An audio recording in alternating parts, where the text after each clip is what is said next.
To record a bank deposit, follow the following steps. Navigate to the Accounts module and select Bank Deposits. In the new window that appears, under Bank Deposits Details, select the source sub-account from which you wish to withdraw the amount. Under Current Balances, to Bank Account drop-down, select the bank account to transfer the funds to. Enter the amount in numeric in the space provided under the Amount option.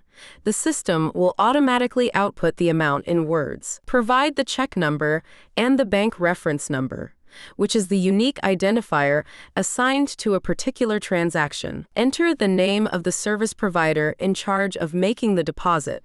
Under Deposited by option, you can adjust time and date of the transaction from here, and click on Save Deposit button to save as shown. Sometimes, there might be mistakes in the bank deposits, such as incorrect bank reference number or even amount. This means that the deposit may need to be canceled and corrected. To cancel a bank deposit, follow the following steps. Click at the X button, which is against the bank deposit you want to cancel.